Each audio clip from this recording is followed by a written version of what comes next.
America, home to the land of the free, Area 51, and one of the greatest athletes of all time, this guy. America has been known for its dominance in so many different aspects such as sports, celebrities, and finance. Many people and immigrants have and continue to find success. Immigrants such as South African Elon Musk, who has built Tesla and SpaceX, Cameroonian NBA player Joel Embiid, and rapper 21 Sat. Wait a minute. For many people in the outside looking in, America looks like a great country filled with massive opportunities for people from all walks of life. But something murky in the United States is occurring. I'm going to explain to you why one bad decision changed the way investors invested their money forever and triggered the start of multiple currency dilution cycles that hurt the average person in America that little bit more every time they occur. For about 130 years, America has been one of the most dominant societies across the globe, and since 1944, they have held the status as the world's global reserve currency.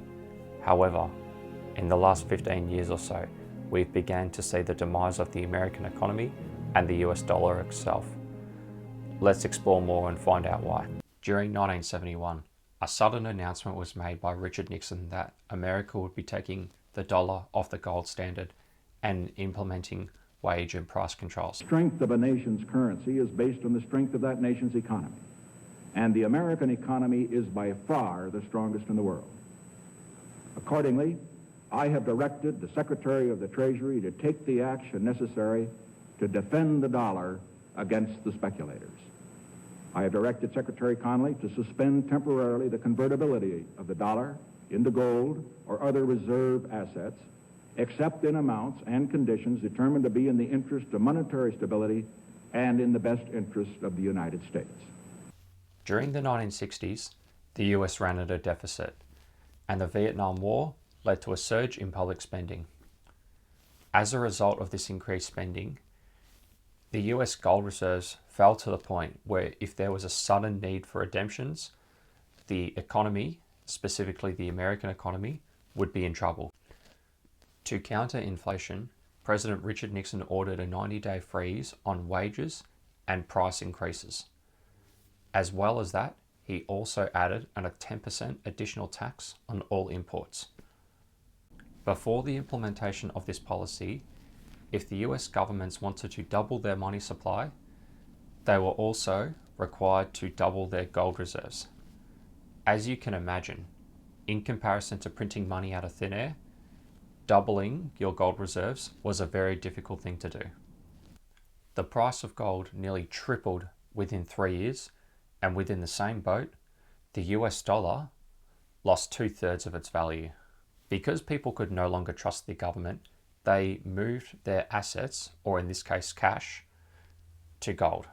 The reason being is because cash now could have potentially been this infinite asset which could just be printed and printed and printed, further diluting the currency that you currently have, whereas gold was a finite resource. This graph shows you how much money has been printed in the US since 1971. I don't know about you, but this should scare you. As the supply of money was artificially boosted, so did the price of assets. With the gold standard gone, investors shifted their focus from long-term assets to short-term, quick profit, speculative assets. Although I'm not digging at anyone who takes the short-term investment strategy, this does sound eerily familiar to how the global financial crisis occurred in 2008. Financial institutions, specifically the banks, were providing risky loans to homeowners who could not afford these payments. Because of this, a speculative bubble was occurring with many people not being able to pay their mortgages. A common saying amongst Wall Street investors at the time is house prices double every 10 years. Because of this thinking, banks did not care if they provided risky loans to people who could not afford these mortgages, because the price of that asset would increase anyway and they would still make money on their loan. Unfortunately, 2008 became a big surprise as house prices began to fall drastically because people were no longer able to afford them. banks got into trouble, and the government was required to spend hundreds of billions of dollars to ensure these banks stayed afloat and survived. Although the logic of house prices doubling every 10 years was flawed, we need to consider why that decision was made. Similar to gold, houses are considered a finite asset. Because lots of cash was being printed faster and faster every year, people were putting cash into alternative finite assets. In combination with the fear of money printing eroding wealth and the greed of many financial institutions and investors, housing became a bubble which ultimately burst. Remember this chart from earlier on in the video? Notice that massive spike at the start of 2020? That is the start of COVID, when many businesses were forced to shut down and workers were unable to work for a paycheck. Just like 2008, the government had no spare money and they were forced to print money in order to sustain the economy. Trillions of dollars were printed, inflation spiked, savings and retirement accounts were diluted massively, and the price of many things just became that little bit more unaffordable to the average person. Because of the massive influx of money printing in 2020 and in the recent years, wages went up significantly. The cost of running a business went up, and some companies were now required to charge more for their product to survive.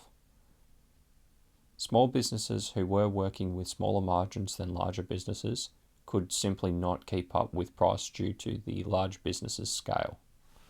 With more money being printed faster than ever and the US continuing to run at a deficit, unfortunately, this looks like the end of what was once a great society.